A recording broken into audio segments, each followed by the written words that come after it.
ਸਤਿ ਸ਼੍ਰੀ ਅਕਾਲ ਜੀ। ਤੁਸੀਂ ਦੇਖ ਰਹੇ ਹੋ ਪੰਜਾਬ ਨਿਊਜ਼ USA ਟੀਵੀ ਤੇ ਮੈਂ ਸੁਰਭੀ ਸ਼ਰਮਾ ਇੱਕ ਵਾਰ ਫਿਰ ਤੋਂ ਹਾਜ਼ਰ ਹੋ ਚੁੱਕੀ ਹਾਂ ਪ੍ਰੋਗਰਾਮ ਖਬਰਨਾਮਾ ਲੈ ਕੇ। ਜੀ ਹਾਂ, ਦੇਸ਼ ਵਿਦੇਸ਼ ਨਾਲ ਜੁੜੀਆਂ ਹੋਈਆਂ ਕੁਝ ਖਾਸ ਖਬਰਾਂ ਤੁਹਾਡੇ ਲਈ ਲੈ ਕੇ ਮੈਂ ਹਾਜ਼ਰ ਹਾਂ।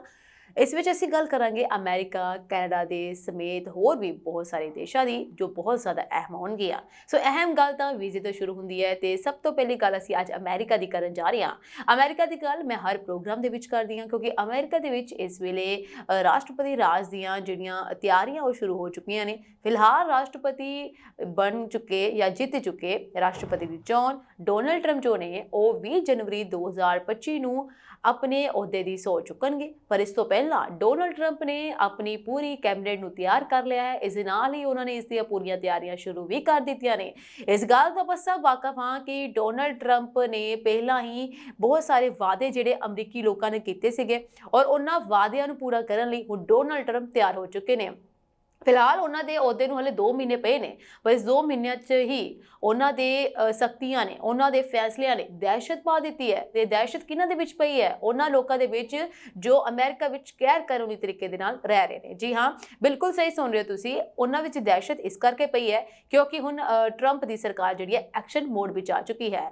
ਟਰੰਪ ਦੇ ਐਕਸ਼ਨ ਪਲਾਨ ਸ਼ੁਰੂ ਹੋ ਚੁੱਕੇ ਨੇ ਤੇ ਇਸ ਐਕਸ਼ਨ ਪਲਾਨ ਦਾ ਅਸਰ ਇਹਨਾਂ ਸਾਰੇ ਗੈਰ ਕਾਨੂੰਨੀ ਪ੍ਰਵਾਸੀਆਂ ਤੇ ਪਵੇਗਾ ਜੋ ਅਮਰੀਕਾ ਦੇ ਵਿੱਚ ਗੈਰ ਕਾਨੂੰਨੀ ਤਰੀਕੇ ਦੇ ਨਾਲ ਕਾਫੀ ਲੰਬੇ ਅਰਸੇ ਤੋਂ ਰਹਿ ਰਹੇ ਹਨ ਜਾਂ ਫਿਰ ਕਿਸੇ ਨਾ ਕਿਸੇ ਤਰੀਕੇ ਅਮਰੀਕਾ ਵਿੱਚ ਘੁੰਮ ਰਹੇ ਨੇ ਜਾਂ ਫਿਰ ਇੱਥੇ ਹੀ ਵਸ ਚੁੱਕੇ ਨੇ। ਪਰ ਹੁਣ ਇਹਨਾਂ ਦੇ ਲਈ ਖਤਰੇ ਦੀ ਘੰਟੀ ਹੈ ਕਿਉਂਕਿ ਅਮਰੀਕਾ ਸਰਕਾਰ ਨਵੀਂ ਜਿਹੜੀ ਸਰਕਾਰ ਬਣੀ ਹੈ ਯਾਨੀ ਕਿ ਟਰੰਪ ਦੀ ਸਰਕਾਰ ਬਣੀ ਹੈ ਆਪਣੇ ਫੈਸਲੇ ਨੂੰ ਲੈ ਕੇ ਦ੍ਰਿੜ ਹੈ ਅਤੇ ਆਪਣੇ ਇਸ ਫੈਸਲੇ ਨੂੰ ਲੈ ਕੇ ਬਹੁਤ ਜ਼ਿਆਦਾ ਕੰਮ ਵੀ ਕਰ ਰਹੀ ਹੈ ਤੇ ਸ਼ੁਰੂ ਵੀ ਕਰ ਦਿੱਤਾ ਗਿਆ ਹੈ। ਫਿਲਹਾਲ ਅਗਰ ਕੋਈ ਹੋਰ ਸਰਕਾਰ ਹੁੰਦੀ ਤੇ ਸ਼ਾਇਦ ਸਹੁੰ ਚੁੱਕਣ ਤੋਂ ਬਾਅਦ ਆਪਣੇ ਅਹੁਦੇ ਦੀ ਪੂਰੀ ਤਿਆਰੀ ਕਰਦੀ, ਆਪਣੇ ਕਾਰਜਕਾਲ ਨੂੰ ਸੰਭਾਲਦੀ। ਇਹ ਸਭ ਕੰਮ 20 ਜਨਵਰੀ ਤੋਂ ਬਾਅਦ ਹੀ ਹੋਏਗਾ, ਪਰ ਫਿਰ ਵੀ ਟਰੰਪ ਨੇ ਇਸ ਦੇ ਲਈ 2 ਮਹੀਨੇ ਪਹਿਲਾਂ ਹੀ ਤਿਆਰੀ ਸ਼ੁਰੂ ਕਰ ਦਿੱਤੀ ਹੈ। ਟਰੰਪ ਨੂੰ ਹਲੇ 6 ਨਵੰਬਰ ਨੂੰ ਰਾਸ਼ਟਰਪਤੀ ਚੋਣਾਂ ਹੋਈਆਂ ਸੀ। 5 ਨਵੰਬਰ ਨੂੰ ਰਾਸ਼ਟਰਪਤੀ ਚੋਣਾਂ ਦਾ ਰਿਜ਼ਲਟ ਆਇਆ ਸੀ। ਇਹ ਚੋਣਾਂ ਹੋਈਆਂ ਸੀ ਔਰ 6 ਤਰੀਕ ਤੱਕ ਇਹਨਾਂ ਸਭ ਦਾ ਐਲਾਨ ਵੀ ਕਰ ਦਿੱਤਾ ਗਿਆ ਸੀ ਕਿ ਕੌਣ ਜਿਹੜਾ ਰਾਸ਼ਟਰਪਤੀ ਬਣੇਗਾ। ਫਿਲਹਾਲ 6 ਨਵੰਬਰ ਤੋਂ ਬਾਅਦ ਜਦੋਂ ਜਿੱਤ ਐਲਾਨ ਹੋਈ ਹੈ ਉਸ ਤੋਂ ਬਾਅਦ ਹੀ ਡੋਨਲਡ ਟਰੰਪ ਜਿਹੜੇ ਨੇ ਅਮਰੀਕਾ ਦੇ ਸੱਤਾ ਵਿੱਚ ਵਾਪਸ ਆ ਚੁੱਕੇ ਨੇ ਔਰ ਜੋ ਬਾਈਡਨ ਜਿਹੜੇ ਨੇ ਇਸ ਸਰਕਾਰ ਤੋਂ ਹੁਣ ਅਲਵਿਦਾ ਕਹਿ ਚੁੱਕੇ ਨੇ। ਉਹਨਾਂ ਨੇ 30 ਦਿਨਾਂ ਬਾਅਦ ਆਪਣਾ ਅਸਤੀਫਾ ਵੀ ਦੇ ਦੇਣਾ ਹੈ। ਜੋ ਬਾਈਡਨ ਸਰਕਾਰ ਦੇ ਵਿੱਚ ਸ਼ਾਇਦ ਕੁਝ ਐਸੀਆਂ ਅਣਗਹਿਲੀਆਂ ਹੋ ਚੁੱਕੀਆਂ ਨੇ ਜਿਸ ਕਰਕੇ ਇਮੀਗ੍ਰੇਸ਼ਨ ਪ੍ਰਣਾਲੀ ਬੁਰੀ ਤਰੀਕੇ ਨਾਲ ਟੁੱਟ ਚੁੱਕੀ ਸੀ ਔਰ ਇਮੀਗ੍ਰੇਸ਼ਨ ਦਾ ਮੁੱਦਾ ਅਮਰੀਕਾ ਵਿੱਚ ਪਹਿਲਾਂ ਤੋਂ ਹੀ ਅਹਿਮ ਮੰਨਿਆ ਜਾਂਦਾ ਹੈ ਕਿਉਂਕਿ ਅਮਰੀਕਾ ਵਿੱਚ ਆਉਣ ਵਾਲੇ ਲੋਕ ਬਹੁਤ ਜ਼ਿਆਦਾ ਉਤਸ਼ਾਹਿਤ ਹੁੰਦੇ ਨੇ ਅਤੇ ਜਿਨ੍ਹਾਂ ਲੋਕਾਂ ਦਾ ਵੀਜ਼ਾ ਨਹੀਂ ਲੱਗ ਪਾਉਂਦਾ ਉਹ 2 ਨੰਬਰ ਨਾਲ ਜਾਂ ਫਿਰ ਡੋਂਕੀ ਰੂਟ ਰਾਹੀਂ ਜਾਂ ਫਿਰ ਕਿਸੇ ਹੋਰ ਤਰੀਕੇ ਦੇ ਨਾਲ ਅਮਰੀਕਾ ਵਿੱਚ ਦਾਖਲ ਹੁੰਦੇ ਨੇ ਔਰ ਇਹ ਸਾਰੀਆਂ ਚੀਜ਼ਾਂ ਜੋ ਬਾਈਡਨ ਦੇ ਕਾਰਜਕਾਲ ਦੌਰਾਨ ਬਹੁਤ ਜ਼ਿਆਦਾ ਵੱਧ ਚੁੱਕੀਆਂ ਸੀਗੀਆਂ। ਹੁਣ ਇਸ ਤੇ ਪਾਬੰਦੀ ਲਗਾਉਣ ਵਾਸਤੇ ਅਤੇ ਇਸ ਨੀਤੀ ਨੂੰ ਖਤਮ ਕਰਨ ਵਾਸਤੇ ਟਰੰਪ ਦੀ ਵਾਪਸੀ ਹੋ ਚੁੱਕੀ ਹੈ। ਇਹ ਵੀ ਕਿਹਾ ਜਾਂਦਾ ਹੈ ਜਦੋਂ ਟਰੰਪ ਦਾ ਕਾਰਜਕਾਲ ਸੀ ਯਾਨੀ 2016 ਤੋਂ 2020 ਤੱਕ ਉਦੋਂ ਟਰੰਪ ਨੇ ਵੀ ਇਮੀਗ੍ਰੇਸ਼ਨ ਤੇ ਕਾਫੀ ਸਖਤੀ ਕੀਤੀ ਸੀਗੀ ਤੇ ਦੁਬਾਰਾ ਤੋਂ ਜਦੋਂ ਬਾਈਡਨ ਸਰਕਾਰ ਆਈ ਇਸ ਇਮੀਗ੍ਰੇਸ਼ਨ ਨੀਤੀ ਵਿੱਚ ਥੋੜੀ ਜਿਹੀ ਢਿੱਲ ਦਿਖੀ ਔਰ ਇਸ ਢਿੱਲ ਕਰਕੇ ਹੀ ਬਹੁਤ ਸਾਰੇ ਪ੍ਰਵਾਸੀ ਜਿਹੜੇ ਨੇ ਗੈਰ ਕਾਨੂੰਨੀ ਤਰੀਕੇ ਦੇ ਨਾਲ ਕਿਸੇ ਨਾ ਕਿਸੇ ਰਾਸਤੇ ਯਾਨੀ ਕਿ ਮੈਕਸੀਕੋ ਬਾਰਡਰ ਰਾਸਤੇ ਜਾਂ ਕੈਨੇਡਾ ਰਾਹੀਂ ਸਿੱਧਾ ਹੀ ਅਮਰੀਕਾ ਵਿੱਚ ਦਾਖਲ ਹੋ ਗਏ ਨੇ। ਪਰ ਹੁਣ ਟਰੰਪ ਦੀ ਨੀਤੀ ਇਹਨਾਂ ਸਾਰੇ ਲੋਕਾਂ ਨੂੰ ਬਾਹਰ ਕੱਢ ਰਹੀ ਹੈ ਅਤੇ ਇਹਨਾਂ ਨੂੰ ਬਾਹਰ ਕੱਢਣ ਦੀ ਯੋਜਨਾ ਬਣਾਈ ਜਾ ਰਹੀ ਹੈ ਔਰ ਇਸ ਲਈ ਐਕਸ਼ਨ ਜਿਹੜਾ ਹੈ ਉਹ ਸ਼ੁਰੂ ਵੀ ਹੋ ਚੁੱਕਿਆ ਹੈ। ਜੀ ਹਾਂ, ਬੀਤੇ ਦਿਨੀ ਅਮਰੀਕਾ 'ਚ ਹੋਈਆਂ ਰਾਸ਼ਟਰਪਤੀ ਚੋਣਾਂ 'ਚ ਜ਼ਬਰਦਸਤ ਜਿੱਤ ਹਾਸਲ ਕਰਕੇ ਜਨਵਰੀ 'ਚ ਰਾਸ਼ਟਰਪਤੀ ਦਾ ਅਹੁਦਾ ਸੰਭਾਲਣ ਵਾਲੇ ਡੋਨਲਡ ਟਰੰਪ ਦੀ ਹੋਣ ਵਾਲੀ ਤਾਜਪੋਸ਼ੀ ਨੂੰ ਲੈ ਕੇ ਅਮਰੀਕਾ 'ਚ ਨਜਾਇਜ਼ ਤੌਰ ਤੇ ਰਹਿ ਰਹੇ ਹਜ਼ਾਰਾਂ ਭਾਰਤੀਆਂ ਸਮੇਤ ਵੱਖ-ਵੱਖ ਦੇਸ਼ਾਂ ਦੇ ਲੋਕਾਂ 'ਚ ਭਾਰੀ ਦਹਿਸ਼ਤ ਫੈਲ ਗਈ ਹੈ। ਉੱਥੇ ਹੀ ਡੋਨਲਡ ਟਰੰਪ ਦੇ ਅਹੁਦਾ ਸੰਭਾਲਣ ਦੇ 2 ਮਹੀਨੇ ਪਹਿਲਾਂ ਹੀ ਅਮਰੀਕੀ ਪੁਲਿਸ ਨੇ ਇਮੀਗ੍ਰੇਸ਼ਨ ਵਿਭਾਗ ਦੇ ਨਾਲ ਮਿਲ ਕੇ ਵੱਖ-ਵੱਖ ਸ਼ਹਿਰਾਂ 'ਚ ਇੱਕ ਵੱਡੀ ਸਰਚ ਮੁਹਿੰਮ ਚਲਾਈ ਹੈ। ਇਸ ਸਰਚ ਮੁਹਿੰਮ ਦਾ ਮਕਸਦ ਹੈ ਕਿ ਜਿਹੜੇ ਗੈਰ ਕਾਨੂੰਨੀ ਲੋਕ ਜਾਂ ਪ੍ਰਵਾਸੀ ਇੱਧਰ ਉੱਧਰ ਘੁੰਮ ਰਹੇ ਨੇ ਉਹਨਾਂ ਨੂੰ ਪਕੜ ਕੇ ਉਹਨਾਂ ਨੂੰ ਵਾਪਸ ਭੇਜ ਦੇਣਾ ਹੈ ਉਹਨਾਂ ਦੇ ਮੁਲਕ। ਜੀ ਹਾਂ, ਇਸ ਦੇ ਤਹਿਤ ਹੀ ਪਾਰਕਾਂ ਤੇ ਸ਼ਾਪਿੰਗ ਮਾਲ ਦੇ ਆਸ-ਪਾਸ ਦੇ ਖੇਤਰਾਂ 'ਚ ਨਾਕਾਬੰਦੀ ਕਰਕੇ ਨਜਾਇਜ਼ ਤੌਰ ਤੇ ਘੁੰਮਣ ਵਾਲੇ ਸੈਂਕੜਿਆਂ ਦੀ ਗਿਣਤੀ 'ਚ ਅਪ੍ਰਵਾਸੀਆਂ ਨੂੰ ਫੜ ਕੇ ਜਿੱਥੇ ਡਿਟੈਕਸ਼ਨ ਸੈਂਟਰ 'ਚ ਭੇਜਿਆ ਗਿਆ ਉੱਥੇ ਹੀ ਇਹਨਾਂ 'ਚੋਂ ਵੱਡੀ ਗਿਣਤੀ 'ਚ ਲੋਕਾਂ ਨੂੰ ਭਾਰਤ ਸਮੇਤ ਉਹਨਾਂ ਦੇ ਮੂਲ ਦੇਸ਼ਾਂ 'ਚ ਭੇਜ ਦਿੱਤਾ ਗਿਆ ਹੈ। ਇਸ ਤੋਂ ਪਹਿਲਾਂ ਵੀ ਜਦੋਂ ਟਰੰਪ ਸਰਕਾਰ ਬਣਨੀ ਸੀ ਇਸ ਤੋਂ ਪਹਿਲਾਂ ਵੀ ਚੋਣਾਂ ਦੇ ਦੌਰਾਨ ਹੀ ਜਦੋਂ ਰੈਲੀ ਹੁੰਦੀ ਸੀ, ਜਦੋਂ ਇਹ ਸਮਾਂ ਚੱਲ ਰਿਹਾ ਸੀ, ਉਸ ਦੌਰਾਨ ਵੀ ਅਮਰੀਕਾ ਵੱਲੋਂ ਬਹੁਤ ਸਾਰੇ ਪ੍ਰਵਾਸੀਆਂ ਨੂੰ, ਗੈਰ ਕਾਨੂੰਨੀ ਪ੍ਰਵਾਸੀਆਂ ਨੂੰ, ਜੋ ਬਿਨਾਂ ਕਿਸੇ ਦਸਤਾਵੇਜ਼, ਬਿਨਾਂ ਕਿਸੇ ਆਧਾਰ ਤੇ ਅਮਰੀਕਾ ਵਿੱਚ ਰਹਿ ਰਹੇ ਨੇ, ਲੱਖਾਂ ਦੀ ਗਿਣਤੀ ਵਿੱਚ ਉਹਨਾਂ ਨੂੰ ਵਾਪਸ ਭੇਜ ਦਿੱਤਾ ਗਿਆ ਸੀਗਾ। ਅਤੇ ਇਹ ਕਾਰਵਾਈ ਹੁਣ ਅੱਗੇ ਵੀ ਸ਼ੁਰੂ ਹੈ। ਤੁਹਾਨੂੰ ਦੱਸ ਦਈਏ ਕਿ ਇਸ ਕਾਰਵਾਈ ਦੇ ਤਹਿਤ ਹੁਣ ਵੀ ਬਹੁਤ ਸਾਰੇ ਲੋਕਾਂ ਨੂੰ ਫੜ ਕੇ, ਸੈਂਕੜੇ ਲੋਕਾਂ ਨੂੰ ਫੜ ਕੇ ਉਹਨਾਂ ਦੇ ਮੁਲਕ ਵਾਪਸ ਭੇਜਿਆ ਜਾ ਰਿਹਾ ਹੈ। ਜਦਕਿ ਡੋਨਾਲਡ ਟਰੰਪ ਦੀ ਵਾਪਸੀ ਨੂੰ ਲੈ ਕੇ ਘਬਰਾਏ ਹਜ਼ਾਰਾਂ ਅਪ੍ਰਵਾਸੀਆਂ ਦੇ ਕੈਨੇਡਾ 'ਚ ਦਾਖਲ ਹੋਣ ਦੀਆਂ ਸੰਭਾਵਨਾਵਾਂ ਨੂੰ ਲੈ ਕੇ ਕੈਨੇਡਾ ਪੁਲਿਸ ਨੇ ਅਮਰੀਕਾ ਦੇ ਨਾਲ ਲੱਗਣ ਵਾਲੀਆਂ ਸਾਰੀਆਂ ਸਰਹੱਦਾਂ ਤੇ ਸਖਤ ਸੁਰੱਖਿਆ ਵਿਵਸਥਾ ਨੂੰ ਅੰਜਾਮ ਦਿੰਦੇ ਨਜਾਇਜ਼ ਤੌਰ ਤੇ ਕੈਨੇਡਾ 'ਚ ਦਾਖਲ ਹੋਣ ਵਾਲੇ ਅਪ੍ਰਵਾਸੀਆਂ ਦੀਆਂ ਯੋਜਨਾਵਾਂ ਨੂੰ ਨਾਕਾਮ ਕਰਨਾ ਸ਼ੁਰੂ ਕਰ ਦਿੱਤਾ ਹੈ। ਕਿਉਂਕਿ ਜਦੋਂ ਤੋਂ ਡੋਨਾਲਡ ਟਰੰਪ ਨੇ ਜਿੱਤ ਹਾਸਲ ਕੀਤੀ ਹੈ, ਰਾਸ਼ਟਰਪਤੀ ਦੁਆਰਾ ਬਣਨ ਜਾ ਰਹੇ ਨੇ, ਉਦੋਂ ਤੋਂ ਹੀ ਕੈਨੇਡਾ ਜੋ ਗੁਆਂਢੀ ਦੇਸ਼ ਹੈ ਅਮਰੀਕਾ ਦਾ, ਉਸਨੇ ਹਾਈ ਅਲਰਟ ਜਾਰੀ ਕਰ ਦਿੱਤਾ ਹੈ, ਸਖਤੀ ਜਾਰੀ ਕਰ ਦਿੱਤੀ ਹੈ। ਕਿਉਂਕਿ ਇਸ ਗੱਲ ਦਾ ਉਹਨਾਂ ਨੂੰ ਅੰਦਾਜ਼ਾ ਹੋ ਚੁੱਕਿਆ ਹੈ ਕਿ ਇਸ ਗੱਲ ਦੀ ਪੂਰੀ ਸੰਭਾਵਨਾ ਹੈ ਕਿ ਅਮਰੀਕਾ ਦੇ ਵਿੱਚ ਜੋ ਗੈਰ ਕਾਨੂੰਨੀ ਪ੍ਰਵਾਸੀ ਨੇ ਅਮਰੀਕਾ ਚੋਂ ਨਿਕਲ ਕੇ ਕੈਨੇਡਾ ਜ਼ਰੂਰ ਆਉਣਗੇ। ਇਸ ਕਰਕੇ ਹੀ ਅਮਰੀਕਾ ਦੇ ਨਾਲ ਲੱਗਦੇ ਸਾਰੇ ਸਰਹੱਦ ਨੂੰ ਸੁਰੱਖਿਆ ਦਸਤਾਂ ਦੇ ਨਾਲ ਪੂਰੀ ਸਖਤ ਕਰ ਦਿੱਤਾ ਗਿਆ ਹੈ, ਪੂਰੇ ਸਖਤ ਇੰਤਜ਼ਾਮ ਕਰ ਦਿੱਤੇ ਗਏ ਨੇ ਤਾਂ ਕਿ ਕੋਈ ਵੀ ਗੈਰ ਕਾਨੂੰਨੀ ਪ੍ਰਵਾਸੀ ਕੈਨੇਡਾ ਦੇ ਵਿੱਚ ਦਾਖਲ ਨਾ ਹੋ ਸਕੇ। ਸੋ ਇਸ ਦੀ ਤਿਆਰੀਆਂ ਜਿਹੜੀਆਂ ਕੈਨੇਡਾ ਵੱਲੋਂ ਵੀ ਸ਼ੁਰੂ ਕਰ ਦਿੱਤੀਆਂ ਗਈਆਂ ਹੈ। ਇਸ ਗੱਲ ਤੋਂ ਤਾਂ ਸਾਫ਼ ਇਸ ਗੱਲ ਨੂੰ ਕਲੈਰਿਟੀ ਹੁੰਦੀ ਹੈ ਕਿ ਅਮਰੀਕਾ ਦੇ ਵਿੱਚ ਰਹਿਣ ਵਾਲੇ ਗੈਰ ਕਾਨੂੰਨੀ ਪ੍ਰਵਾਸੀਆਂ ਲਈ ਹੁਣ ਕੋਈ ਰਸਤਾ ਨਹੀਂ ਬਚਦਾ। ਉਹਨਾਂ ਨੂੰ ਡਿਪੋਰਟ ਕੀਤਾ ਜਾ ਸਕਦਾ ਹੈ ਜਾਂ ਫਿਰ ਕੋਈ ਹੋਰ ਕਾਰਵਾਈ ਉਹਨਾਂ ਤੇ ਕੀਤੀ ਜਾ ਸਕਦੀ ਹੈ। ਜ਼ਿਕਰਯੋਗ ਹੈ ਕਿ ਬੀਤੇ ਦਿਨੀ ਰਾਸ਼ਟਰਪਤੀ ਚੋਣਾਂ 'ਚ ਡੋਨਾਲਡ ਟਰੰਪ ਨੇ ਜ਼ਬਰਦਸਤ ਜਿੱਤ ਹਾਸਲ ਕਰਦੇ ਦੂਜੀ ਵਾਰ ਅਮਰੀਕਾ ਦੇ ਰਾਸ਼ਟਰਪਤੀ ਬਣਨ ਦਾ ਸੁਪਨਾ ਸਾਕਾਰ ਕਰ ਲਿਆ। ਉੱਥੇ ਹੀ ਨਜਾਇਜ਼ ਪ੍ਰਵਾਸ ਦੇ ਖਿਲਾਫ ਮੰਨੇ ਜਾਂਦੇ ਡੋਨਾਲਡ ਟਰੰਪ ਨੇ ਚੋਣਾਂ ਦੇ ਦੌਰਾਨ ਉਹਨਾਂ ਲੱਖਾਂ ਭਾਰਤੀਆਂ ਸਮੇਤ ਏਸ਼ੀਆਈ ਤੇ ਦੱਖਣੀ ਖੇਤਰਾਂ ਨਾਲ ਸੰਬੰਧਿਤ ਲੋਕਾਂ ਨੂੰ ਅਮਰੀਕਾ ਤੋਂ ਬਾਹਰ ਕੱਢਣ ਦਾ ਐਲਾਨ ਕੀਤਾ ਸੀ, ਜੋ ਬਿਨਾਂ ਕਾਗਜ਼ਾਂ ਤੋਂ ਅਮਰੀਕਾ ਵਿੱਚ ਰਹਿ ਰਹੇ ਹਨ। ਦੱਸਿਆ ਜਾਂਦਾ ਹੈ ਕਿ ਪਿਛਲੇ 72 ਘੰਟਿਆਂ ਦੌਰਾਨ ਅਮਰੀਕੀ ਪੁਲਿਸ ਨੇ ਸੈਂਕੜੇ ਭਾਰਤੀਆਂ ਤੇ ਏਸ਼ੀਆਈ ਲੋਕਾਂ ਨੂੰ ਗ੍ਰਿਫਤਾਰ ਕੀਤਾ ਹੈ, ਜਿਨ੍ਹਾਂ ਕੋਲ ਅਮਰੀਕਾ ਵਿੱਚ ਰਹਿਣ ਲਈ ਕੋਈ ਦਸਤਾਵੇਜ਼ ਨਹੀਂ ਸਨ। ਇਹਨਾਂ 'ਚ ਜ਼ਿਆਦਾਤਰ ਉਹ ਲੋਕ ਸ਼ਾਮਲ ਹਨ ਜੋ ਸਿੱਧੇ ਤੌਰ ਤੇ ਕੈਨੇਡਾ ਦੀ ਸਰਹੱਦ ਪਾਰ ਕਰਕੇ ਅਮਰੀਕਾ ਪਹੁੰਚੇ ਸਨ, ਜਾਂ ਫਿਰ ਇਹਨਾਂ 'ਚ ਅਜਿਹੇ ਲੋਕ ਵੀ ਸ਼ਾਮਲ ਹਨ ਜਿਨ੍ਹਾਂ ਨੇ ਮੈਕਸੀਕੋ ਦਾ ਬਾਰਡਰ ਪਾਰ ਕਰਕੇ ਸਿੱਧੇ ਤੌਰ ਤੇ ਅਮਰੀਕੀ ਅਧਿਕਾਰੀਆਂ ਦੇ ਸਾਹਮਣੇ ਪੇਸ਼ ਨਾ ਹੋ ਕੇ ਅਮਰੀਕਾ 'ਚ ਦਾਖਲ ਹੋ ਗਏ ਸਨ।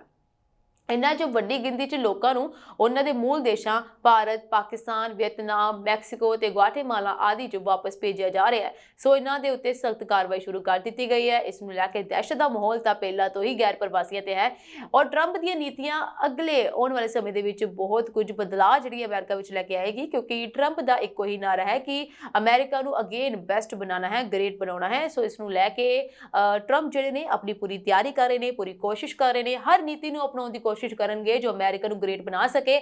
ਔਰ ਇਸ ਨੀਤੀ ਵਿੱਚ ਸਭ ਤੋਂ ਪਹਿਲਾ ਮੁੱਦਾ ਹੀ ਇਮੀਗ੍ਰੇਸ਼ਨ ਦਾ ਸੀਗਾ, ਔਰ ਇਸ ਨੂੰ ਲੈ ਕੇ ਟਰੰਪ ਨੇ ਕੰਮ ਕਰਨਾ ਸ਼ੁਰੂ ਕਰ ਦਿੱਤਾ ਹੈ। ਫਿਲਹਾਲ ਜੋ ਉੱਥੇ ਪ੍ਰਵਾਸੀ ਰਹਿ ਰਹੇ ਨੇ, ਭਾਰਤੀ ਪ੍ਰਵਾਸੀ, ਉਹਨਾਂ ਲਈ ਵੀ ਕੁਝ ਨਾ ਕੁਝ ਸੰਕਟ ਨੇ, ਪਰ ਫਿਰ ਵੀ ਕਿਤੇ ਨਾ ਕਿਤੇ ਉਹਨਾਂ ਨੂੰ ਰਾਹਤ ਹੈ। ਪਰ ਉਹਨਾਂ ਲੋਕਾਂ ਨੂੰ ਬਿਲਕੁਲ ਰਾਹਤ ਨਹੀਂ ਹੈ ਜੋ ਗੈਰ ਕਾਨੂੰਨੀ ਤਰੀਕੇ ਦੇ ਨਾਲ ਉੱਥੇ ਰਹਿ ਰਹੇ ਨੇ, ਕਿਉਂਕਿ ਟਰੰਪ ਦੀ ਨੀਤੀ ਇਹ ਕਹਿੰਦੀ ਹੈ ਕਿ ਲੀਗਲ ਤਰੀਕੇ ਦੇ ਨਾਲ, ਲੀਗਲ ਵੇ ਦੇ ਨਾਲ ਹੀ ਅਮਰੀਕਾ ਵਿੱਚ ਤੁਸੀਂ ਦਾਖਲ ਹੋ ਸਕਦੇ ਹੋ।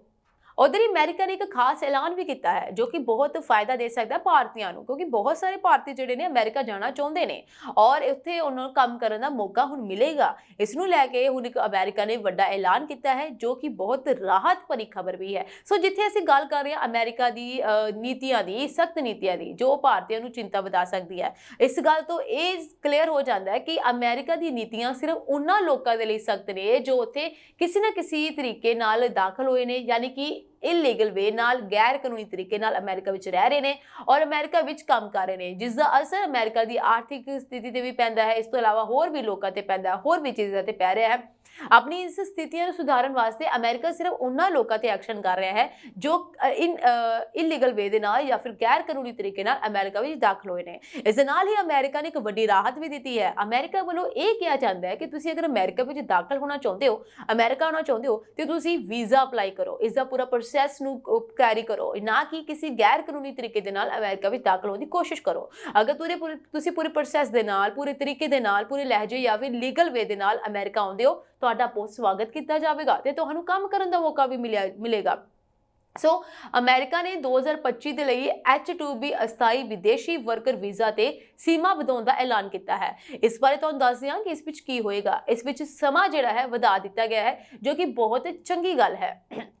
H-2B ਵੀਜ਼ਾ ਅਸਥਾਈ ਗੈਰ ਖੇਤੀਬਾੜੀ ਕਾਮਿਆਂ ਨੂੰ ਅਮਰੀਕਾ ਵਿੱਚ ਰੋਜ਼ਗਾਰ ਲੱਭਣ ਦੀ ਇਜਾਜ਼ਤ ਦਿੰਦਾ ਹੈ, ਖਾਸ ਤੌਰ ਤੇ ਉਦਯੋਗਾਂ ਵਿੱਚ ਜਿਨ੍ਹਾਂ ਨੂੰ ਮੌਸਮੀ ਜਾਂ ਅਸਥਾਈ ਕਾਮਿਆਂ ਦੀ ਲੋੜ ਹੁੰਦੀ ਹੈ, ਜਿਵੇਂ ਕਿ ਉਸਾਰੀ, ਸੈਰ ਸਪਾਟਾ ਤੇ ਹੋਰ ਸੇਵਾ ਖੇਤਰਾਂ ਵਿੱਚ। ਸੋ ਇਹਨਾਂ ਖੇਤਰਾਂ ਦੇ ਵਿੱਚ ਕਾਮਿਆਂ ਦੀ ਲੋੜ ਹੁੰਦੀ ਹੈ ਔਰ ਇਹਨਾਂ ਕਾਮਿਆਂ ਦੀ ਲੋੜ ਲਈ H2B ਵੀਜ਼ਾ ਜਾਰੀ ਕੀਤਾ ਜਾਂਦਾ ਹੈ। ਸੋ ਇਹਨਾਂ ਲੋਕਾਂ ਦੇ ਲਈ ਇੱਕ ਖੁਸ਼ਖਬਰੀ ਵੀ ਹੈ, ਇੱਕ ਰਾਹਤ ਵਾਲੀ ਗੱਲ ਵੀ ਹੈ, ਸੋ ਫਾਇਦੇ ਵਾਲੀ ਗੱਲ ਵੀ ਹੈ ਕਿ ਇਹਨਾਂ ਲੋਕਾਂ ਨੂੰ ਹੁਣ ਅਮਰੀਕਾ ਵਿੱਚ ਕੰਮ ਕਰਨ ਦਾ ਮੌਕਾ ਮਿਲੇਗਾ।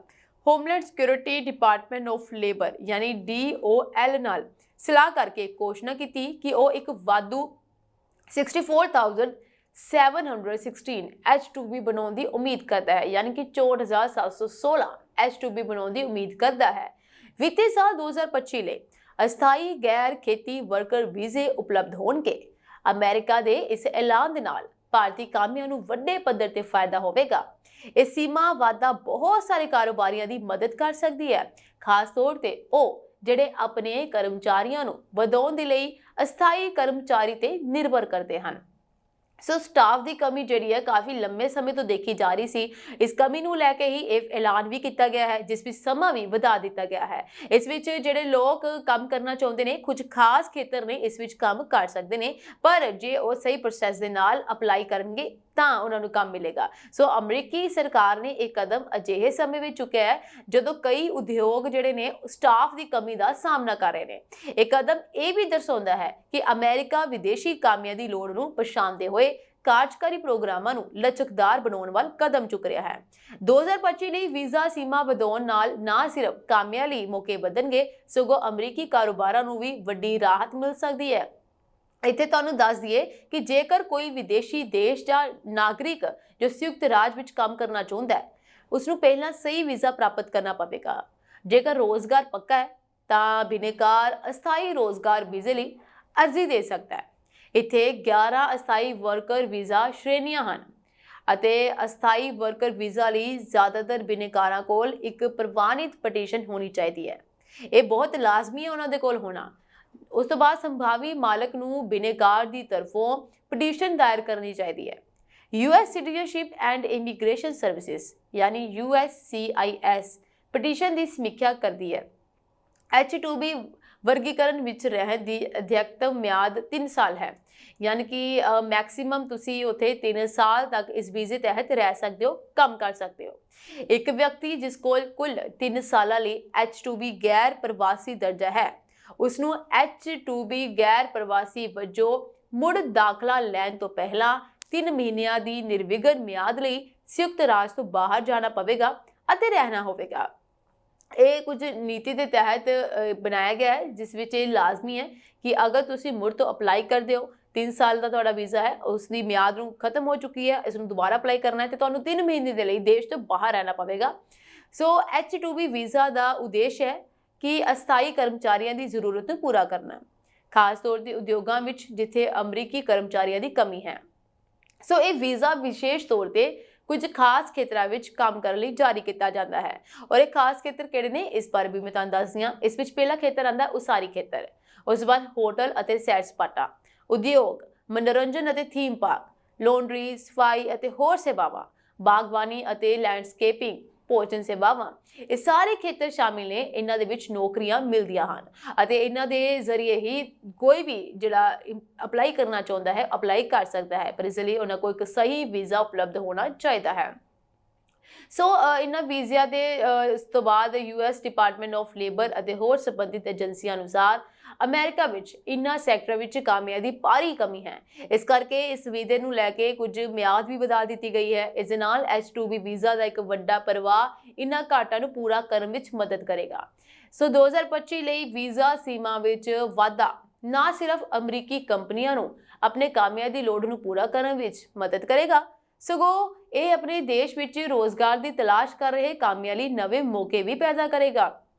ਸੋ ਉਹ ਲੋਕਾਂ ਲਈ ਬਹੁਤ ਫਾਇਦਾ ਹੈ ਜੋ ਅਮਰੀਕਾ ਵਿੱਚ ਰਹਿ ਰਹੇ ਨੇ, ਸ਼ਾਇਦ ਉਹਨਾਂ ਕੋਲ ਕੰਮ ਨਹੀਂ ਹੈ, ਜੋ ਅਮਰੀਕਾ ਜਾਣਾ ਚਾਹੁੰਦੇ ਨੇ ਕਿਸੇ ਕੰਮ ਲਈ, ਸੋ ਉਹਨਾਂ ਨੂੰ H2B ਵੀਜ਼ਾ ਅਪਲਾਈ ਕਰਨਾ ਚਾਹੀਦਾ ਹੈ ਅਗਰ ਉਹ ਇਸ ਖੇਤਰ ਦੇ ਨਾਲ ਜੁੜੇ ਹੋਏ ਨੇ, ਇਸ ਖੇਤਰ ਵਿੱਚ ਕੰਮ ਕਰਨਾ ਚਾਹੁੰਦੇ ਨੇ। ਸੋ ਇਸ ਖੇਤਰ ਨੂੰ ਲੈ ਕੇ ਬਹੁਤ ਸਾਰੀਆਂ ਅਸਾਮੀਆਂ ਕੱਢੀਆਂ ਗਈਆਂ ਨੇ ਕਿਉਂਕਿ ਇੱਥੇ ਕਾਮਿਆਂ ਦੀ ਬਹੁਤ ਜ਼ਿਆਦਾ ਕਮੀ ਹੈ। ਇਸ ਕਮੀ ਨੂੰ ਵੇਖਦੇ ਹੋਏ, ਸਟਾਫ ਦੀ ਕਮੀ ਨੂੰ ਵੇਖਦੇ ਹੋਏ ਬਹੁਤ ਉਦਯੋਗਾਂ ਦੇ ਵੱਡੇ ਉਦਯੋਗ ਜਿਹੜੇ ਕਾਰੋਬਾਰੀ ਨੇ ਉਹਨਾਂ ਦੇ ਲਈ ਇੱਕ ਖਾਸ ਮੌਕਾ ਉਹਨਾਂ ਲਈ ਵੀ ਹੋਏਗਾ ਕਿਉਂਕਿ ਉਹਨਾਂ ਨੂੰ ਰਾਹਤ ਮਿਲੇਗੀ। ਇਸ ਦੇ ਨਾਲ ਇੱਕ ਖਾਸ ਮੌਕਾ ਉਹਨਾਂ ਲੋਕਾਂ ਲਈ ਵੀ ਹੋਏਗਾ ਹੋਵੇਗਾ ਜੋ ਇਹਨਾਂ ਖੇਤਰਾਂ ਦੇ ਵਿੱਚ ਅਪਲਾਈ ਕਰਨਾ ਚਾਹੁੰਦੇ ਨੇ ਜਾਂ ਅਮਰੀਕਾ ਵਿੱਚ ਕੰਮ ਕਰਨਾ ਚਾਹੁੰਦੇ ਨੇ। ਸੋ ਆਮ ਤੌਰ ਤੇ H2B ਵੀਜ਼ਾ ਦੀ ਸਾਲਾਨਾ ਸੀਮਾ ਜੋ ਹੁੰਦੀ ਹੈ ਉਹ 66,000 ਹੁੰਦੀ ਹੈ, यानी कि 66,000 तक ਹੁੰਦੀ ਹੈ। ਜੋ ਜਿਸ ਵਿੱਚੋਂ 33,000 ਵੀਜ਼ੇ ਅਕਤੂਬਰ ਤੋਂ ਪਹਿਲਾਂ ਪਹੁੰਚਣ ਵਾਲੇ ਕਾਮਿਆਂ ਲਈ ਹੁੰਦੇ ਹਨ ਅਤੇ ਬਾਕੀ 33,000 ਜਿਹੜੇ ਹੁੰਦੇ ਨੇ ਵੀਜ਼ੇ ਅਪ੍ਰੈਲ ਤੋਂ ਪਹਿਲਾਂ ਪਹੁੰਚਣ ਵਾਲੇ ਕਾਮਿਆਂ ਲਈ ਹੁੰਦੇ ਹਨ।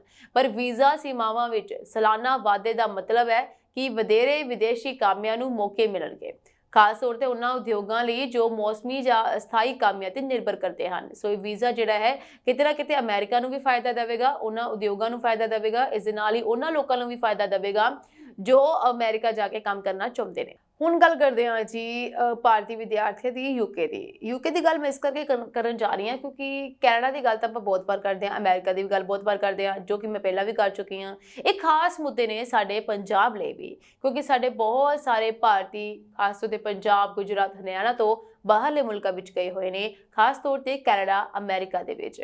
ਸੋ ਹੁਣ ਜਿਹੜੇ ਨੇ ਕੈਨੇਡਾ ਦੇ ਵਿੱਚ ਸਖਤੀ ਕਰਕੇ ਕੈਨੇਡਾ ਤੋਂ ਮੋਹ ਜਿਹੜਾ ਵਿਦਿਆਰਥੀਆਂ ਦਾ ਭੰਗ ਹੋਣਾ ਸ਼ੁਰੂ ਹੋ ਚੁੱਕਿਆ ਹੈ। ਇਸ ਕਰਕੇ ਹੁਣ ਭਾਰਤੀ ਵਿਦਿਆਰਥੀ ਜਿਹੜੇ ਨੇ ਬਾਕੀ ਦੇਸ਼ਾਂ ਵੱਲ ਰੁਖ ਕਰਨਾ ਸ਼ੁਰੂ ਕਰ ਰਹੇ ਨੇ, ਜਿਸ ਵਿੱਚ ਆਸਟ੍ਰੇਲੀਆ, ਨਿਊਜ਼ੀਲੈਂਡ ਔਰ ਇਸ ਤੋਂ ਇਲਾਵਾ ਅਮਰੀਕਾ ਸ਼ਾਮਲ ਨੇ। ਇਸ ਤੋਂ ਇਲਾਵਾ ਹੋਰ ਵੀ ਬਹੁਤ ਸਾਰੇ ਦੇਸ਼ ਨੇ ਜਿਵੇਂ ਕਿ ਨੀਦਰਲੈਂਡ, ਇਹਨਾਂ ਵਿੱਚ ਰੁਖ ਕਰਨਾ ਸ਼ੁਰੂ ਕਰ ਦਿੱਤਾ ਹੈ। ਪਰ ਉੱਥੇ ਹੀ ਹੁਣ ਖਬਰ ਆ ਰਹੀ ਹੈ ਯੂਕੇ ਤੋਂ ਵੀ ਹੁਣ ਭਾਰਤੀ ਵਿਦਿਆਰਥੀਆਂ ਦਾ ਮੋਹ ਭੰਗ ਹੋਣਾ ਸ਼ੁਰੂ ਹੋ ਚੁੱਕਿਆ ਹੈ ਔਰ ਇੱਥੇ ਬਹੁਤ ਵੱਡੀ ਗਿਰਾਵਟ ਵੀ ਦੇਖਣ ਨੂੰ ਮਿਲੀ ਹੈ। ਕੁਝ ਆંકੜੇ ਸਾਹਮਣੇ ਆਏ ਹਨ। ਯੂਕੇ ਜਿੱਥੇ ਭਾਰਤੀ ਵਿਦਿਆਰਥੀ ਆਪਣੀ ਉੱਚ ਸਿੱਖਿਆ ਹਾਸਲ ਕਰਨ ਵਾਸਤੇ ਜਾਂਦੇ ਨੇ, ਸੋ ਯੂਕੇ ਤੋਂ ਹੁਣ ਉਹਨਾਂ ਦਾ ਮੋਹ ਭੰਗ ਹੋ ਚੁੱਕਿਆ ਹੈ, ਜਿਸ ਵਿੱਚ 20% ਦੀ ਗਿਰਾਵਟ ਆਈ ਹੈ।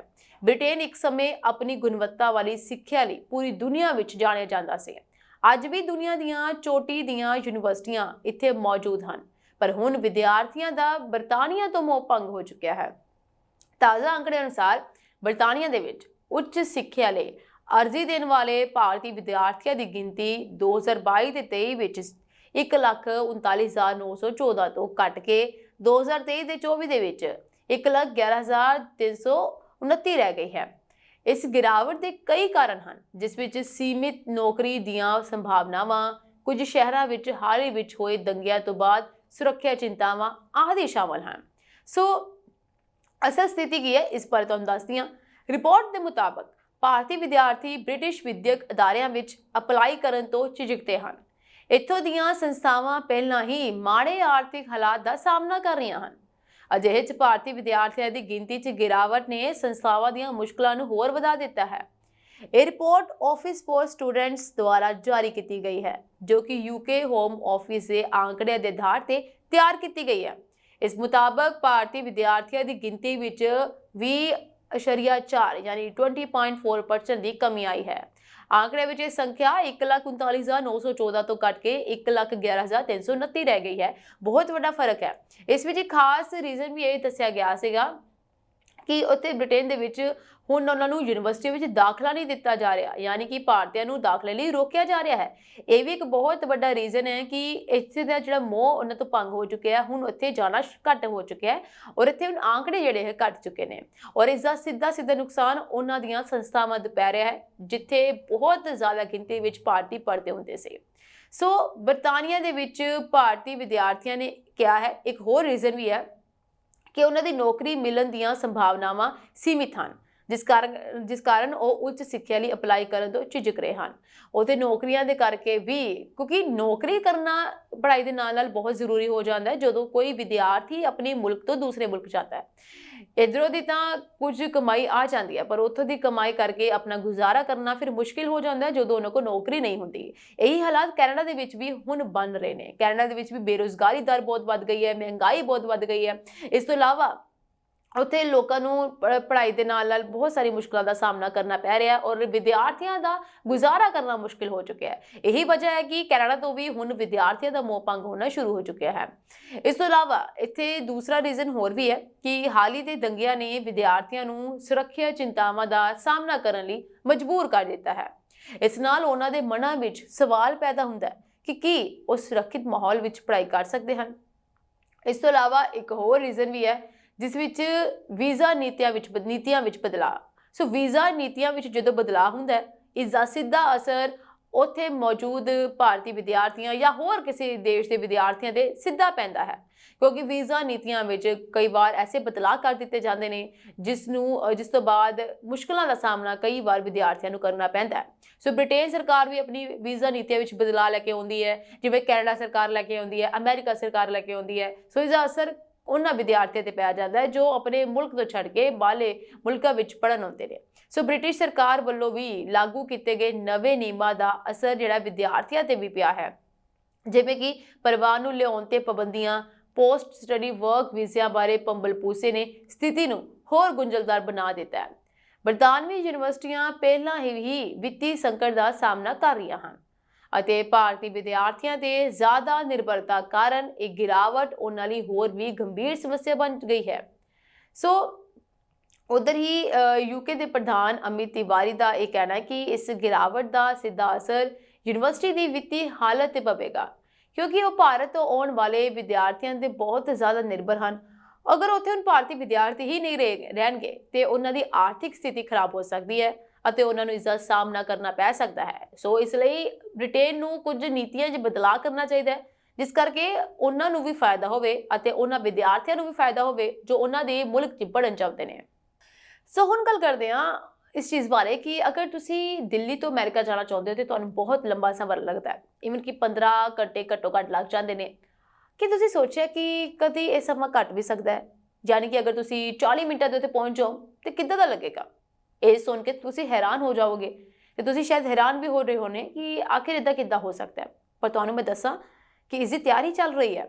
ਅਗਰ ਐਸਾ ਹੋ ਜਾਂਦਾ ਹੈ ਤੇ ਬਹੁਤ ਵੱਡਾ ਸੁਖਾਲਾ ਕੰਮ ਹੋਵੇਗਾ, ਜਾਂ ਫਿਰ ਮੈਂ ਕਹਾਂ ਬਹੁਤ ਵੱਡੀ ਚੀਜ਼ ਹੋਏਗੀ ਜੋ ਸ਼ਾਇਦ ਅਸੰਭਵ ਜਾਪਦੀ ਹੈ ਪਰ ਸੰਭਵ ਹੋ ਸਕਦੀ ਹੈ। ਸੋ ਇਸ ਗੱਲ ਦਾ ਐਲਾਨ ਜਿਹੜਾ ਹੈ ਐਲੋਨ ਮਸਕ ਵੱਲੋਂ ਕੀਤਾ ਗਿਆ ਹੈ। ਐਲੋਨ ਮਸਕ, ਜਿਨ੍ਹਾਂ ਨੂੰ ਕੌਣ ਨਹੀਂ ਜਾਣਦਾ, ਅਮਰੀਕਾ ਦੇ ਡੋਨਲਡ ਟਰੰਪ ਦੀ ਜਿੱਤ ਵਿੱਚ ਉਹਨਾਂ ਦਾ ਵੱਡਾ ਯੋਗਦਾਨ ਰਿਹਾ ਹੈ। ਆਪਣੇ ਇਸ ਯੋਗਦਾਨ ਦੇ ਵਿੱਚ ਉਹਨਾਂ ਨੇ ਆਪਣਾ ਉੱਥੇ ਕਾਰਜਕਾਰ ਵੀ ਸੰਭਾਲਿਆ ਹੈ, ਉਹਨਾਂ ਨੂੰ ਇੱਕ ਅਹੁਦਾ ਵੀ ਮਿਲ ਚੁੱਕਿਆ ਹੈ। ਆਪਣੇ ਅਹੁਦੇ ਦੇ ਨਾਲ ਨਾਲ ਉਹ ਹਰ ਚੀਜ਼ ਬਾਰੇ ਸੋਚਦੇ ਨੇ, ਵਿਗਿਆਨਿਕ ਵੀ ਨੇ, ਉਹਨਾਂ ਦੀ ਆਪਣੇ ਕਾਰੋਬਾਰ ਵੀ ਹੈ, ਹਰ ਚੀਜ਼ ਵਿੱਚ ਉਹਨਾਂ ਦੀ ਪਕੜ ਹੈ। ਪਰ ਉਹਨਾਂ ਨੇ ਇਹ ਸੋਚ ਕੇ ਜੋ ਇਹ ਚੀਜ਼ ਸੋਚੀ ਹੈ ਕਿ ਸਫ਼ਰ ਨੂੰ ਘੱਟ ਕਰਨਾ ਇਹ ਬਹੁਤ ਵੱਡੀ ਰਾਹ ਦੇਗਾ ਉਹਨਾਂ ਲੋਕਾਂ ਨੂੰ ਜੋ ਅਮਰੀਕਾ ਵਿੱਚ ਰਹਿੰਦੇ ਨੇ ਜਾਂ ਫਿਰ ਵਿਦੇਸ਼ ਟੂਰ ਕਰਦੇ ਨੇ ਜਾਂ ਵਿਦੇਸ਼ ਵਿੱਚ ਆਉਣਾ ਜਾਣਾ ਰਹਿੰਦਾ ਹੈ। ਸੋ ਜੇਕਰ ਤੁਸੀਂ ਦਿੱਲੀ ਤੋਂ ਅਮਰੀਕਾ ਜਾਣਾ ਚਾਹੁੰਦੇ ਹੋ ਤਾਂ ਤੁਹਾਨੂੰ ਫਲਾਈਟ ਰਾਹੀਂ ਘੱਟੋ ਘੱਟ 15 ਘੰਟੇ ਲੱਗਣਗੇ। ਪਰ ਉਦੋਂ ਕੀ ਜੇ ਸਮਾਂ 15 ਘੰਟਿਆਂ ਤੋਂ ਘਟਾ ਕੇ 40 ਮਿੰਟ ਕਰ ਦਿੱਤਾ ਜਾਵੇ? ਇਹ ਸਵਾਲ ਸਾਰੇ ਦੇ ਮਨ ਦੇ ਵਿੱਚ ਹੈ ਕਿ ਜੇਕਰ ਤੁਹਾਨੂੰ ਸ਼ੱਕ ਹੈ ਕਿ ਕਿਵੇਂ ਹੋ ਸਕਦਾ ਹੈ, ਤਾਂ ਇੱਕ ਨਾਂ ਜੋ ਤੁਹਾਡੇ ਸ਼ੱਕ ਨੂੰ ਦੂਰ ਕਰ ਸਕਦਾ ਹੈ, ਜਿਵੇਂ ਮੈਂ ਪਹਿਲਾਂ ਕਿਹਾ, ਉਹ ਹੈ ਜੀ ਐਲੋਨ ਮਸਕ ਦਾ।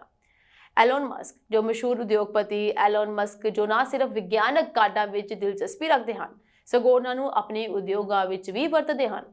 ਇਸ ਮਾਮਲੇ ਵਿੱਚ ਇੱਕ ਵਿਲੱਖਣ ਹੱਲ ਪ੍ਰਦਾਨ ਕਰ ਸਕਦੇ ਹਨ। ਹਾਲ ਹੀ ਦੇ ਵਿੱਚ ਉਹਨਾਂ ਨੇ ਅਮਰੀਕੀ ਰਾਸ਼ਟਰਪਤੀ ਚੋਣਾਂ 'ਚ ਡੋਨਲਡ ਟਰੰਪ ਦਾ ਸਮਰਥਨ ਕਰਕੇ ਸੁਰਖੀਆਂ ਬਟੋਰੀਆਂ ਸੀ। ਹੁਣ ਉਹਨਾਂ ਨੇ ਸਰਕਾਰੀ ਕੁਸ਼ਲਤਾ ਵਿਭਾਗ ਦੇ ਸਲਾਹਕਾਰ ਦੀ ਭੂਮਿਕਾ ਲਈ ਚੁਣਿਆ ਵੀ ਗਿਆ ਹੈ। ਇਸ ਤੋਂ ਇਲਾਵਾ ਉਹਨਾਂ ਨੇ ਪਹਿਲਾਂ ਹੀ ਵੱਡੀਆਂ ਚੀਜ਼ਾਂ ਤੇ ਆਪਣੀ ਨਜ਼ਰ ਜਮਾਉਣੀ ਸ਼ੁਰੂ ਕਰ ਦਿੱਤੀ ਹੈ, ਜਿਨ੍ਹਾਂ ਵਿੱਚੋਂ ਮੰਗਲ ਗ੍ਰਹਿ ਤੇ ਕਲੋਨੀ ਬਣਾਉਣ ਦੀ ਯੋਜਨਾ ਵੀ ਇੱਕ ਹੈ, ਜਿਸ ਲਈ ਉਹ ਮੰਗਲ ਦੀ ਯਾਤਰਾ ਲਈ ਸਟਾਰਸ਼ਿਪ ਵਾਹਨਾਂ ਦੀ ਵਰਤੋਂ ਕਰਨਗੇ। ਸੋ ਐਲੋਨ ਮਸਕ ਜਿਹੜੀ ਹੈ ਆਪਣੀ ਵੱਡੀ ਸੋਚ ਦੇ ਨਾਲ ਵੱਡੀਆਂ ਚੀਜ਼ਾਂ ਨੂੰ ਦੇਖਦੇ ਨੇ। ਇਸ ਨਾਲ ਹੀ ਹੁਣ ਰਿਪੋਰਟ ਦੱਸ ਰਹੀ ਹੈ ਕਿ ਮਸਕ ਦਾ ਪਲਾਨ ਸਪੇਸ ਐਕਸ ਦੀ ਸਟਾਰਸ਼ਿਪ ਦੀ ਵਰਤੋਂ ਦੂਜੀ ਤਰ੍ਹਾਂ ਨਾਲ ਵੀ ਕਰਨ ਦਾ ਹੈ ਅਤੇ ਉਹ ਵੀ ਸਿਰਫ ਧਰਤੀ ਤੇ ਹੀ ਉਸ ਦੀ ਵਰਤੋਂ ਹੋਵੇਗੀ। ਯੂਨੀਲੈਂਡ ਟੈਂਕ ਦੀ ਰਿਪੋਰਟ ਮੁਤਾਬਕ ਮਸਕ ਦਾ ਤਾਜ਼ਾ ਪਲਾਨ ਬਹੁਤ ਹੀ ਤੇਜ਼ ਰਫ਼ਤਾਰ ਵਾਲੀਆਂ ਉਡਾਨਾਂ ਸ਼ੁਰੂ ਕਰਨਾ ਹੋਵੇਗਾ, ਜਿਸ ਕਾਰਨ ਉਡਾਨ ਦੀ ਮਿਆਦ ਜਿਹੜੀ ਹੈ ਉਹ 2200% ਤੱਕ ਕੀਤੀ ਜਾ ਸਕਦੀ ਹੈ। ਸਭ ਤੋਂ ਪ੍ਰਮੁੱਖ ਉਡਾਨ ਜਿਸ ਦੀ ਬਹੁਤ ਚਰਚਾ ਹੋ ਰਹੀ ਹੈ ਉਹ ਨਿਊਯਾਰਕ ਤੋਂ ਸ਼ੰਘਾਈ ਹੈ, ਜਿਸ ਨੂੰ ਪੂਰਾ ਕਰਨ ਲਈ ਇਸ ਸਮੇਂ 14 ਘੰਟੇ 50 ਮਿੰਟ ਲੱਗਦੇ ਹਨ। ਪਰ ਸਟਾਰਸ਼ਿਪ ਦੀ ਵਰਤੋਂ ਕਰਕੇ ਮਸਕ ਇਸ ਸਮੇਂ ਨੂੰ ਘਟਾ ਕੇ ਸਿਰਫ 39 ਮਿੰਟ ਕਰਨਾ ਚਾਹੁੰਦੇ ਹਨ। ਨਵੀਂ ਦਿੱਲੀ ਤੋਂ ਸਾਨ ਫਰਾਂਸਿਸਕੋ ਦੀ ਫਲਾਈਟ ਦਾ ਸਮਾਂ ਫਿਲਹਾਲ 15 ਘੰਟੇ ਦਾ ਹੈ। ਉੱਥੇ ਹੀ ਮਸਕ ਸਟਾਰਸ਼ਿਪ ਨਾਲ ਇਸ ਸਮੇਂ ਨੂੰ 1 ਘੰਟਾ ਤੱਕ ਘਟਾਇਆ ਜਾ ਸਕਦਾ ਹੈ। ਇਸ ਸਮੇਂ ਪੁਲਾੜ ਜਾਣ ਦੀ ਵੱਧ ਤੋਂ ਵੱਧ ਰਫ਼ਤਾਰ 27,000 ਕਿਲੋਮੀਟਰ ਪ੍ਰਤੀ ਘੰਟਾ ਹੈ, ਪਰ ਇਸ ਰਫ਼ਤਾਰ ਨਾਲ ਸਫ਼ਰ ਕਰਨਾ ਮਨੁੱਖ ਲਈ ਸ਼ਾਇਦ ਇੰਨਾ ਸੁਖਾਵਾ ਨਾ ਹੋਵੇ। ਇਹਨਾਂ ਦੋ ਉਡਾਨਾਂ ਤੋਂ ਇਲਾਵਾ ਮਸਕ ਦੀ ਯੋਜਨਾ ਵਿੱਚ ਲੰਡਨ ਤੋਂ ਨਿਊਯਾਰਕ, ਪੈਰਿਸ ਤੋਂ ਨਿਊਯਾਰਕ ਦੀਆਂ ਸੁਪਰ ਫਲਾਈਟਾਂ ਵੀ ਸ਼ਾਮਲ ਹਨ। ਇਹਨਾਂ ਸੁਪਰ ਫਲਾਈਟਾਂ ਦਾ ਮਕਸਦ ਹੋਏਗਾ ਕਿ ਯਾਤਰੀਆਂ ਨੂੰ ਉਹਨਾਂ ਦੀ ਮੰਜ਼ਿਲ ਦੇ ਵਿੱਚ ਬਹੁਤ ਘੱਟ ਸਮੇਂ ਵਿੱਚ ਪਹੁੰਚਾਉਣਾ। ਜੇਕਰ ਸਭ ਕੁਝ ਮਸਕ ਦੀ ਯੋਜਨਾ ਮੁਤਾਬਕ ਚੱਲਦਾ ਹੈ ਤਾਂ ਲੰਡਨ ਤੋਂ ਨਿਊਯਾਰਕ ਦੀ ਫਲਾਈਟ ਨੂੰ 29 ਮਿੰਟ, ਪੈਰਿਸ ਤੋਂ ਨਿਊਯਾਰਕ ਨੂੰ 30 ਮਿੰਟ ਅਤੇ ਦਿੱਲੀ ਤੋਂ ਸਾਨ ਫਰਾਂਸਿਸਕੋ ਨੂੰ ਸਿਰਫ 40 ਮਿੰਟ ਲੱਗਣਗੇ। ਅਜਿਹੇ ਸੁਪਰ ਫਲਾਈਟਸ ਦੇ ਵੀਡੀਓ ਦੇ ਟਵੀਟ ਦਾ ਜਵਾਬ ਦਿੰਦੇ ਹੋਏ ਮਸਕ ਨੇ ਲਿਖਿਆ ਹੈ ਕਿ ਇਹ ਹੁਣ ਸੰਭਵ ਹੈ, ਪਰ ਹੁਣ ਦੇਖਣਾ ਇਹ ਹੋਵੇਗਾ ਕਿ ਇਹ ਸੰਭਵ ਹੋ ਸਕੇਗਾ, ਕਿਉਂਕਿ ਇਹ ਬਹੁਤ ਵੱਡੀ ਚੀਜ਼ ਹੈ। ਫਿਲਹਾਲ ਕੋਈ ਵੀ ਚੀਜ਼ ਅਸੰਭਵ ਨਹੀਂ ਹੁੰਦੀ, ਸਭ ਚੀਜ਼ਾਂ ਸੰਭਵ ਹੋ ਸਕਦੀਆਂ ਨੇ। ਔਰ ਮਸਕ ਦੇ ਵੱਡੇ ਵੱਡੇ ਪਲਾਨ, ਜਿਵੇਂ ਕਿ ਮੰਗਲ ਗ੍ਰਹਿ ਤੇ ਕਲੋਨੀਆਂ ਬਣਾਉਣਾ, ਮੰਗਲ ਗ੍ਰਹਿ ਤੇ ਆਪਾਂ ਜਾਣਾ ਤਾਂ ਸ਼ੁਰੂ ਕਰ ਦਿੱਤਾ ਹੈ, ਪਰ ਉੱਥੇ ਕਲੋਨੀਆਂ ਕਿਸ ਤਰੀਕੇ ਨਾਲ ਬਣਾਈਆਂ ਜਾਣਗੇ, ਇਹ ਸੋਚ ਕੇ ਵੀ ਬਹੁਤ ਅਜੀਬ ਲੱਗਦਾ ਹੈ ਕਿ ਐਸਾ ਹੋ ਸਕਦਾ ਹੈ। ਅਗਰ ਇਹ ਹੋ ਜਾਂਦਾ ਹੈ ਤੇ ਇੱਕ ਬਹੁਤ ਵੱਡੀ ਰਾਹਤ ਲੋਕਾਂ ਨੂੰ ਮਿਲੇਗੀ, ਯਾਤਰੀਆਂ ਨੂੰ। ਫਿਲਹਾਲ ਜੋ ਐਲਨ ਮਸਕ ਹੈ ਆਪਣੇ ਇਸੀ ਚੀਜ਼ ਨੂੰ, ਇਸੀ ਵਾਹਨ ਨੂੰ ਸਪੇਸ ਦੇ ਵਿੱਚ ਤਾਂ ਕਰਨਾ ਚਾਹੁੰਦੇ ਹੀ ਨੇ, ਪਰ ਧਰਤੀ ਤੇ ਵੀ ਐਸੀਆਂ ਚੀਜ਼ਾਂ ਸ਼ੁਰੂ ਕਰਨਾ ਚਾਹੁੰਦੇ ਨੇ ਜੋ ਰਫ਼ਤਾਰ ਦੇ ਨਾਲ ਲੋਕਾਂ ਨੂੰ ਉਹਨਾਂ ਦੀ ਮੰਜ਼ਿਲ ਤੱਕ ਪਹੁੰਚਾ ਸਕੇ। ਐਲੋਨ ਮਸਕ ਦੀਆਂ ਯੋਜਨਾਵਾਂ ਕਈ ਵਾਰ ਲੋਕਾਂ ਨੂੰ ਹੈਰਾਨ ਕਰ ਦਿੰਦੀਆਂ ਨੇ। ਉਸ ਵਿੱਚ ਇਹ ਯੋਜਨਾ ਵੀ ਸ਼ਾਮਲ ਹੈ ਜਿਸ ਨੇ ਸਭ ਨੂੰ ਹੈਰਾਨ ਕਰਕੇ ਰੱਖ ਦਿੱਤਾ ਹੈ ਕਿ ਕਿਵੇਂ ਕੋਈ ਵੀ ਸਫ਼ਰ ਜਿਹੜਾ ਹੈ ਜੋ 14-15 ਘੰਟੇ ਦਾ ਹੈ ਉਹ ਸਿਰਫ ਔਰ ਸਿਰਫ 40 ਮਿੰਟਾਂ ਤੱਕ ਹੋ ਜਾਵੇਗਾ, ਜਿਵੇਂ ਕਿ ਅਮਰੀਕਾ ਤੋਂ ਇੰਡੀਆ ਦਾ ਸਫ਼ਰ ਜੋ ਸਿਰਫ ਔਰ ਸਿਰਫ 40 ਮਿੰਟਾਂ ਵਿੱਚ ਹੋ ਜਾਵੇਗਾ। ਸੋ ਅਗਰ ਐਸਾ ਹੋ ਜਾਂਦਾ ਹੈ ਤੇ ਬਹੁਤ ਵੱਡੀ ਗੱਲ ਹੈ ਤੇ ਬਹੁਤ ਖੁਸ਼ਖਬਰੀ ਵਾਲੀ ਗੱਲ ਹੈ ਕਿ ਦੇਸ਼ ਜਿਹੜਾ ਹੈ ਤਰੱਕੀਆਂ ਦੇ ਉੱਤੇ ਜਾਵੇਗਾ। ਇਸ ਦੇ ਨਾਲ ਹੀ ਅਗਰ ਹੋਰ ਵੀ ਜ਼ਿਆਦਾ ਚੀਜ਼ਾਂ ਹੁੰਦੀਆਂ ਨੇ, ਜਿਵੇਂ ਮੰਗਲ ਗ੍ਰਹਿ ਦੇ ਵਿੱਚ ਕਲੋਨੀਆਂ ਬਣਾਉਣਾ ਔਰ ਸਪੇਸ ਐਕਸ ਨੂੰ ਲੈ ਕੇ ਜਾਣਾ, ਔਰ ਐਸੀ ਚੀਜ਼ਾਂ ਬਾਰੇ ਐਲੋਨ ਮਸਕ ਹੁਣ ਬਾਰ-ਬਾਰ ਸੋਚ ਵੀ ਰਹੇ ਨੇ ਤੇ ਸ਼ਾਇਦ ਹੁਣ ਇਸ ਤੇ ਕੰਮ ਕਰਨਾ ਵੀ ਸ਼ੁਰੂ ਕਰ ਦੇਣਗੇ। ਫਿਲਹਾਲ ਅਗਰ ਐਲੋਨ ਮਸਕ ਕੋਈ ਵੀ ਐਲਾਨ ਕਰਦੇ ਨੇ, ਕੋਈ ਵੀ ਪਲਾਨ ਤਿਆਰ ਕਰਦੇ ਨੇ, ਇਸ ਬਾਰੇ ਅਸੀਂ ਤਾਂ ਤੁਹਾਨੂੰ ਜ਼ਰੂਰ ਦੱਸਾਂਗੇ, ਪਰ ਤੁਸੀਂ ਸਾਡੇ ਚੈਨਲ ਪੰਜਾਬ ਯੂਨੀਵਰਸਿਟੀ ਟੀਵੀ ਨਾਲ ਬਣੇ ਰਹਿਣਾ ਹੈ ਅਤੇ ਇਸ ਨੂੰ ਲਾਈਕ, ਸ਼ੇਅਰ, ਸਬਸਕ੍ਰਾਈਬ ਕਰਨਾ ਨਹੀਂ ਭੁੱਲਣਾ ਹੈ। ਇਸ ਦੇ ਨਾਲ ਹੀ ਹੁਣ ਮੈਨੂੰ ਯਾਨੀ ਕਿ ਸੁਰਭੀ ਸ਼ਰਮਾ ਤੋਂ ਇਜਾਜ਼ਤ। ਤੁਹਾਡੇ ਸਭ ਦਾ ਜੀ ਬਹੁਤ-ਬਹੁਤ ਧੰਨਵਾਦ।